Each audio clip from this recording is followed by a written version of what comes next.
Muy buenas tardes a todas y todos, bienvenidos a esta conferencia excepcional del Programa de Estudios Internacionales y como suele ser el caso con todos mis estudiantes, vamos a iniciar con una máxima, motto que dirían los italianos, ¿verdad? Es la siguiente de un filósofo austriaco que curiosamente no escribió sobre relaciones internacionales, pero sí ahora está muy envuelto en varias universidades, es decir, sus textos en la reflexión sobre política internacional. Y la cita dice lo siguiente: paz en los pensamientos, esa es la meta de quien filosofa.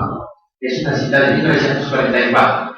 Esto dicho, pues ustedes conocen las conferencias de este programa, que tiene una misión, que es fusionar todos los esfuerzos de cualquier facultad, de cualquier departamento, para incrementar el pensamiento, la reflexión acerca de teoría de relaciones internacionales, teoría de la diplomacia y obviamente en este caso hemos tenido una reflexión programando esta conferencia. Le voy a decir que cuando programé esta conferencia con Darius, la situación era lejos de ser lo que es ahora. El poder del presidente Yanukovych no había desaparecido. Vamos a decir que la violencia no se había establecido. No había invasión rusa en Crimea, no había ocupación del estrecho, como acaba de ser hace unas horas. Obviamente el presidente, el secretario de Estado, pero no estaba en pie. Y por supuesto el interés para esta conferencia ha crecido y yo diría que su valor teórico también, porque cuando les voy a presentar a nuestro conferenciante lo van a comprender. Su valor teórico es importante para comprender más allá de los discursos periodísticos y de los discursos politizados, comprender la esencia de esa problemática y la multiplicidad de sus aspectos. Pues, ya que Lajos está aquí, antes de presentarlos, yo quiero que lo reciban con un aplauso formidable.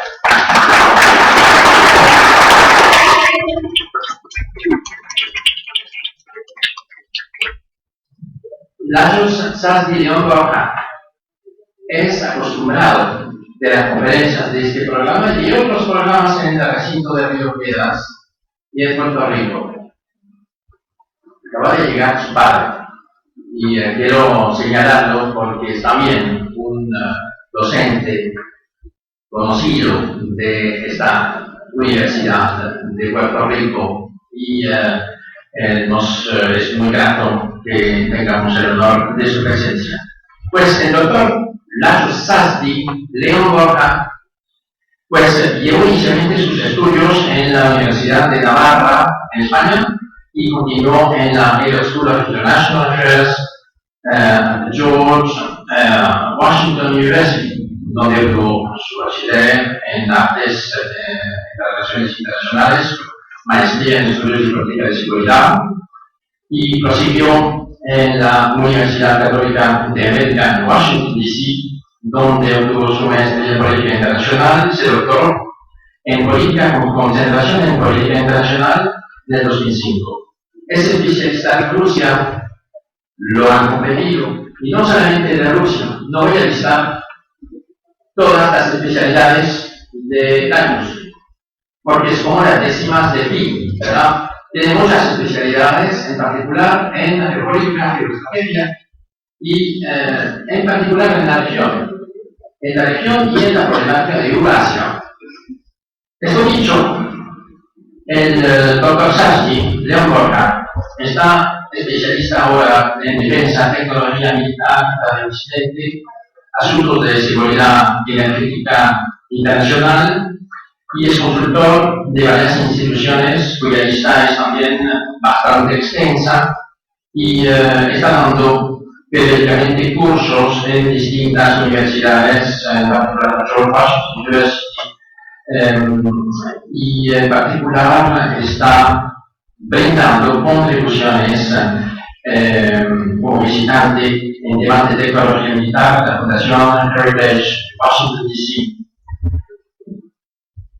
Lajos, de puertorriqueño, nació en San Juan y es un especialista en varios libros y publicaciones del tema que nos interesa, del tema que nos moviliza, porque los armónicos de este tema nos remontan a los conflictos más graves de la historia del Occidente: 56, 62, 68, 81, 2008. Esto se lo va a precisar Lajos Sazdi, el doctor Lajos Sazdi León Borja, por ustedes. Muchas gracias.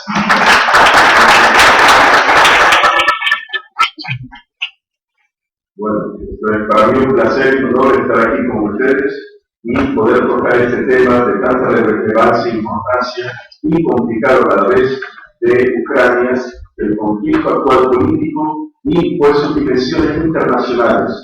Y para esto, bueno, como pueden ver en este mapa, la localización de Ucrania había sido parte de la Unión Soviética antes del Imperio Zarista ruso.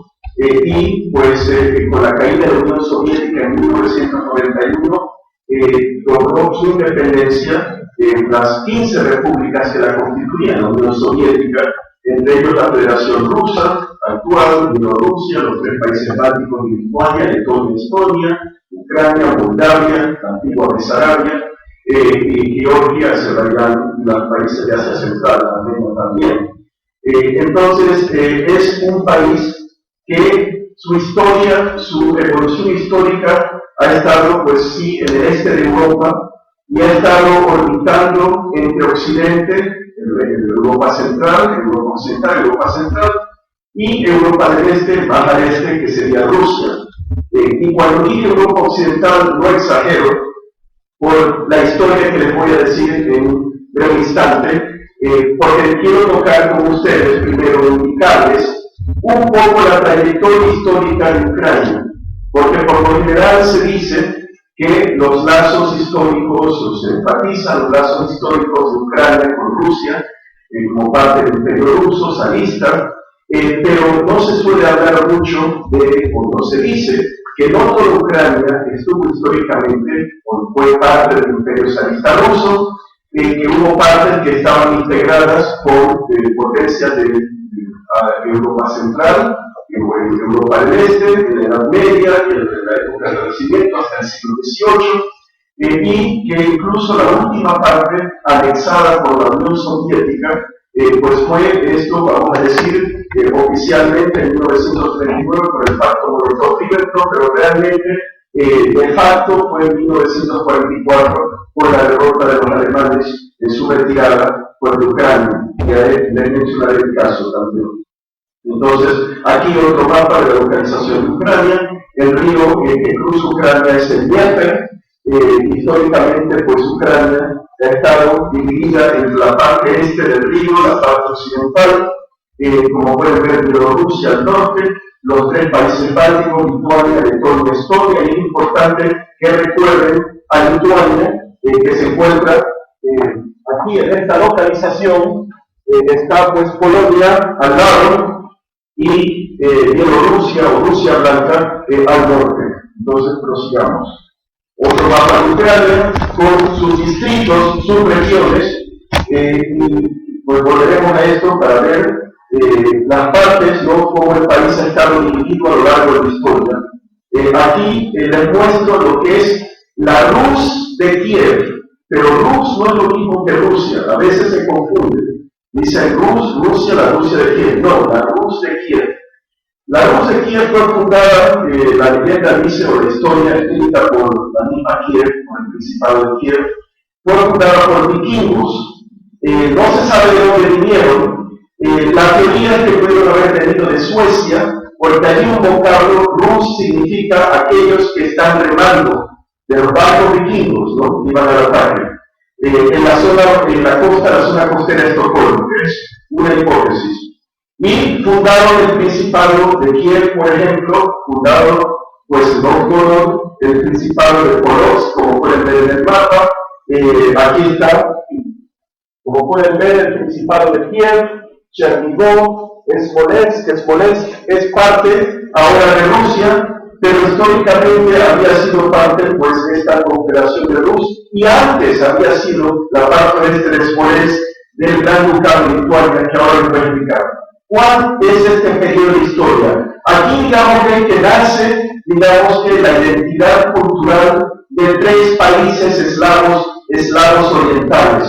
Rusia, por un lado, pero que nace después, se sabe por documentos que Moscú había existido alrededor del siglo XII, pero es una ciudad parece sin importancia, una población, después va creciendo en poder durante la ocupación de los mongoles y con, digamos, el retroceso del Imperio Mongol. Pero antes de adelantarme, miremos este mapa, estamos hablando siglo IX, siglo X, siglo XI.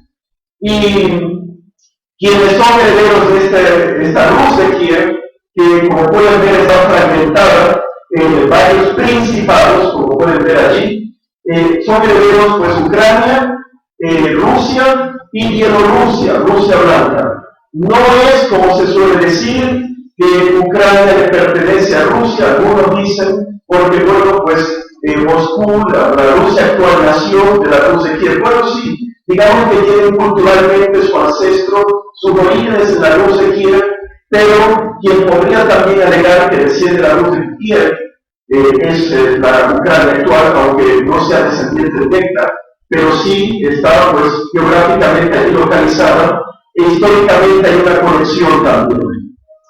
Entonces, bueno, estamos hablando siglo X, siglo XI. Dame un ejemplo de los lazos que la Rus de Kiev tenía, las relaciones internacionales de aquel tiempo. Sí, tenían comercio con los pueblos escandinavos, los vikingos, al norte, ¿no? Suecia, por ejemplo, tenían relaciones a través del Mar Negro, con el Imperio Bizantino, donde ahora está Turquía, la ciudad de Constantinopla, que hoy se la conoce como Estambul, tenía el comercio, iniciado ese comercio por los vikingos, allá por el siglo IX, Pero ya por el siglo XI, digamos que los descendientes de los vikingos, que eran la clase dominadora, los príncipes de estos principados que pueden ver, tenían contactos con Europa, el resto de Europa. Y por ejemplo, está el caso de Yaroslav I, el sabio, príncipe de Kiev, hijo de San Vladimiro, el que introdujo el cristianismo en esta Rus de Kiev, porque eran paganos, y sus hijas se casaron con príncipes, con reyes de Europa.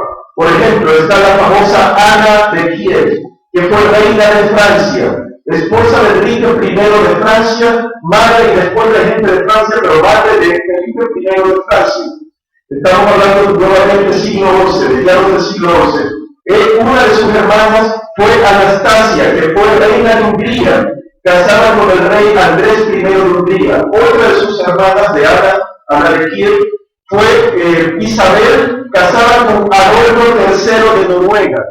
O sea que, otro ejemplo. Y otra hermana, Ágata, estuvo casada con Eduardo el Destronado, que hubiera sido el rey de Inglaterra, pero el padre de Eduardo el Destronado, llamado El Mundo, fue pues destronado a su vez por el rey Canuto de Dinamarca. Eso es otra historia, pero Canuto de Dinamarca ocupó el trono de Inglaterra y el pobre Eduardo quedó pues sin trono, pero se casó con una princesa de Kiev. Así que ahí pueden ver algunos ejemplos de las relaciones que Kiev tenía con Occidente. No estaba aislada, y hay otros casos de princesas casadas con monarcas europeos, incluyendo nuevamente Hungría, parte de ese que le mencionaba Andrés I. ¿Qué pasó con Kiev? Cayó en decadencia. Los mongoles de Genghis Khan saquearon, conquistaron la Rus de Kiev, destruyeron la ciudad de Kiev. Allá en el siglo XIII, del año 1240, mataron a todo el mundo, arrasaron con la ciudad.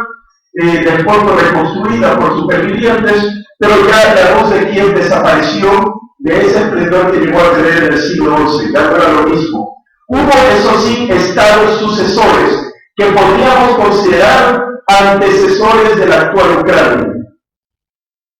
Este, por ejemplo, es un mapa del reino que estuvo en el siglo XIII, siglo XIV, el reino de Galicia, Galicia-Bolinia. Galicia no hay que confundirla con la Galicia de España. Normalmente esta se le escribe con TS, Galicia o TZ, o también con C, pero estaba, digamos que en la frontera. Esta es Hungría, ahí está Polonia, y aquí pues otras tierras, incluyendo a Kiev, estaban pues medio despobladas, pero no estaba todavía Rusia, no estaba todavía Rusia allí en esa presencia. Y este estado, este reino, primero fue principado de Galicia, tuvo relaciones internacionales con los países europeos de la región, Polonia, Hungría, Alemania, Polonia.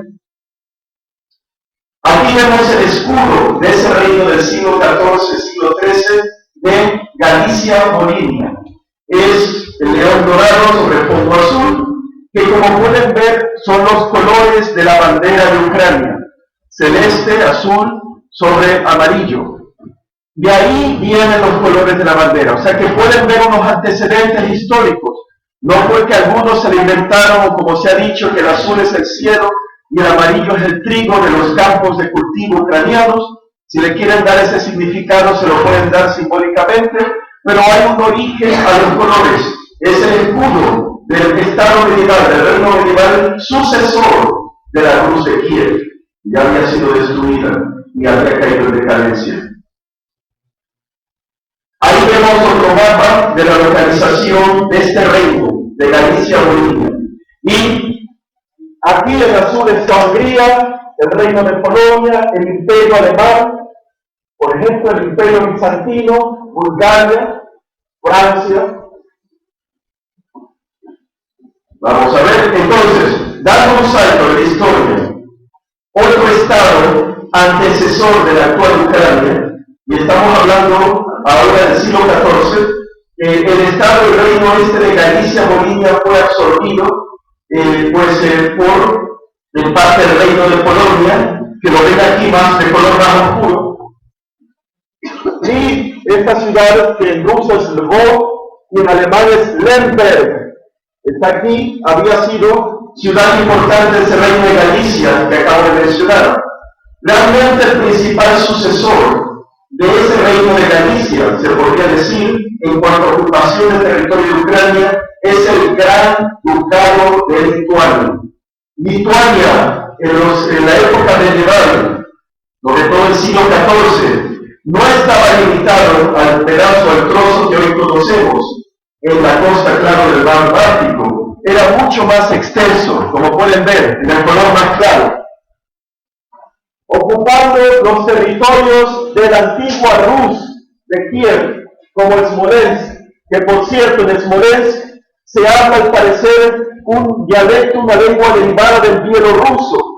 Es lo que se ha dicho. Aquí, pues, en esta zona, en Turov, Chernigov, Kiev, hoy en día es el ucraniano. En aquella época, pues, las lenguas que se habrán hablado, descendientes del eslavo que se hablaba en la Rusia en Kiev, pero del cual ha derivado el bielorruso actual, el ucraniano y el ruso, como pueden ver. Tres lenguas derivadas de aquel periodo de la Rusia en Kiev, pero no exclusivamente la lengua rusa. Y por cierto, esto lo digo no para criticar a Rusia y dejarla por los suelos, no, pero simplemente para aclarar que Ucrania tenía una evolución histórica propia y no aislada de Occidente. Lo digo por los manifestantes de la plaza Maidán, de la independencia de Kiev, o Euromaidan, que tanto quieren la integración con la Unión Europea. Bueno, hay antecedentes. Y este ejemplo lo digo porque Lituania, el Gran Ducado de Lituania, se unió por unión matrimonial del Gran Duque lituano Jagellón con la reina de Polonia Liudviges, que por cierto era la hija del rey de Hungría, Lajos el Grande, Luis el Grande. Estamos hablando del siglo XIV, y como pueden ver, Kiev, Pereyaslav, Chernigov, por ejemplo, estaban integrados, digamos, miraban hacia el oeste, más que hacia el este, o sea, mirando hacia el resto de Europa. Y claro, por esa unión matrimonial, en el siglo XIV se unen el reino de Polonia al oeste con el Gran Ducado lituano. Y ahí aparece el reino de Polonia con la ciudad de Lviv, pero ese territorio, el campo, ciertamente era de población ucraniana, y esta parte sur, aquí, es actualmente parte de Ucrania. Entonces, aquí vemos el Gran Ducado lituano, alrededor del siglo XIV, unida a Polonia. Toda esta extensión de territorio era parte del Gran Ducado de Lituania.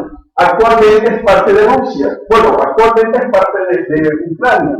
Por cierto, Smolensk es parte de Rusia, pero como pueden ver, prácticamente la parte central de Ucrania, la parte oeste, era de este Gran Ducado de Lituania o el Reino de Polonia, siglo XIV, integrado en el mundo occidental. No por eso se puede excluir que había contactos con Moscú también, con el Gran Ducado de Moscú. Pero internacionalmente hablando, en cuanto a política europea, estaba, digamos, que ligado a unas potencias centroeuropeas que miraban hacia el oeste también. Y por cierto, aquí les señalo, al sur, la península de Crimea y la costa del mar de Azov era parte del Janato de los tártaros de Crimea. Los tártaros de Crimea, que como voy a decir luego, fueron deportados en la época de Stalin, en 1944, y en la deportación a Asia Central, acusados por Stalin de haber colaborado con los alemanes, murió el 46% de la población. Así que, pero, como pueden ver, siglo XIV, no había una población rusa. Crimea era una población mayoritariamente tártara, turca, distinta. Aquí podemos ver el Gran Ducado de Lituania y Polonia en la época del Renacimiento, comienzo del siglo XVII. En esta parte, como pueden ver, aquí está Kiev y los territorios en la margen oriental del río Dnieper. Aquí está Smolensk. Estos dos territorios, el rosado más claro, fueron perdidos por el Gran Ducado de Lituania a Rusia en 1654. O sea que en todo caso, a partir de 1654 hasta 1991, Kiev era parte del Imperio Ruso, pero había que decir entonces que por esa distancia, vamos a ver, unos 357 años más o menos, ¿no? Pues Puerto Rico ha estado unos 400 años unida a España, no por eso le daría a España que vuelva y que quiera recuperarla, ¿no? O los territorios de Hispanoamérica que fueron parte del Imperio Español. Claro, hay una gran diferencia porque hay un océano de por medio. En cambio, Rusia y Ucrania son vecinas. Pero en todo caso, lo que les he dicho anteriormente, los antecedentes, esta zona, Rosada del Sur, era de población también ucraniana, campesina sobre todo. Los señores eran generalmente polacos, los oligarcas, los latifundistas, pero la población campesina era o cosaca, ucraniana. Los cosacos eran un pueblo como una nación guerrera eslava con influencias turcas de los tártaros, combatían como ellos, a caballo, ¿no? Pero era mayoritariamente ucraniana. Entonces, pierden la parte oriental del río Dnieper a Rusia alrededor de 1654. Aquí podemos ver las distintas particiones del reino de Polonia, que Lituania, pues ya ante el peso demográfico de Polonia, digamos que había sido absorbida, la llamada mancomunidad o Commonwealth, la mancomunidad lituano-polaca, por importancia el reino de Polonia había absorbido Lituania, y los territorios que eran de Lituania básicamente eran controlados por Polonia. Aquí vemos las tres particiones, 1772, 1793, 1795. Y en la segunda y tercera partición vemos, por ejemplo, aquí en la primera partición, 1772, la segunda en 1793, como la margen occidental de Ucrania está siendo ocupada por Rusia bajo Catalina la Grande, la zarina. Y después en la tercera partición vemos a Rovno, por ejemplo, que esta parte es actualmente de Ucrania, siendo absorbidas por el Imperio Ruso a costa de Polonia. Vean ustedes, 1793-1795, bastante tardío en el siglo XVIII. Y esta parte más oscura, en verde, es la parte que Austria como parte del Sacro Imperio Romano Germánico Alemán, Austria anexiona este territorio con Lemberg o Lviv como un centro importante para evitar precisamente, ya que se lo estaban comiendo a pedazos, que los prusianos que estaban por aquí se tragasen, o los rusos, todo el territorio. Así que Austria se levanta y se traga esta parte de la primera partición de 1772. Esa, por cierto, era la parte ucraniana que se mantuvo, digamos que más fuerte a su cultura ucraniana, porque los austríacos permitían un cierto grado de autonomía cultural, lo cual no ocurría tanto en la parte que había sido anexionada por el Imperio Ruso, que había, pues, no es que se prohibiese completamente el ucraniano, pero no se lo promovía, se promovía más bien la rusificación. Aquí podemos ver la parte de Ucrania, de la actual Ucrania, que sería la mitad este, la Galicia oriental, del lado, digamos que del centro, el lado más angosto, hacia el este, la parte roja, es Galicia, el reino de la parte de Galicia que Austria se anexó en la partición de Polonia. Esa parte, Galicia oriental, es actualmente de Polonia. Y aquí podemos ver el mapa también. Lemberg, por ejemplo, Lvov, en la parte aquí del este, es pues parte de Ucrania, la parte occidental es ahora del reino de Polonia. Y esto es importante señalarlo porque la parte ucraniana de Austria-Hungría, vamos a decir de Austria, porque aquí pueden ver en el gris más oscuro lo que era el reino de Hungría, con la excepción de Bosnia, que esto no era parte del periodo de Austria-Hungría, la mitad del siglo XIX hasta la Primera Guerra Mundial, era más bien Bosnia y Herzegovina, administrada conjuntamente por Austria y por Hungría, ¿no? Como aparece aquí, parte del Reino de Hungría, aunque había estado, digamos, que ligada al Reino de Hungría en la Edad Media, siglo XIV, pero eso es otra historia. La parte gris más clara sería el Imperio de Austria, como parte de Hungría, y la parte de Roma también, que fue lo que le quitaron a Polonia, de los austríacos, la partición de Polonia, la primera partición. Entonces, pero la parte ucraniana, de población ucraniana, en la parte oriental, de eso no es el reino de Galicia, puerto de Austria, los austríacos permitían un alto grado de autonomía cultural y política. Tenían representantes ucranianos de Galicia en la dieta imperial, el Parlamento Imperial en Viena, por ejemplo. Tenían sus periódicos, abiertamente publicaban su literatura en ucraniano. Incluso en la Primera Guerra Mundial, los austríacos crearon la Legión Ucraniana, que era pues una unidad de combate de infantería nacional basada en la nacionalidad ucraniana. También los austríacos habían organizado una legión polaca, por ejemplo, con su población polaca, porque hay que decir que ese reino de Galicia, el rojo, que se anexó a Austria, había una población mezclada, polacos y ucranianos también, no era solamente ucraniana, había también bastantes polacos. Y digamos que los austríacos, al darles esa autonomía, no hubo un proceso de rusificación, como en el caso del Imperio Ruso, o por los territorios de Polonia absorbidos por Prusia, en que trataban de eliminar el elemento eslavo, cultural, imponiendo el alemán, pues permitió crear un embrión, un germen de nacionalismo, de patriotismo ucraniano, de identidad, que después fue importante para la creación de una Ucrania independiente. Esta es otra parte de la historia ucraniana, es la República de los Cosacos, el Hetmanato cosaco.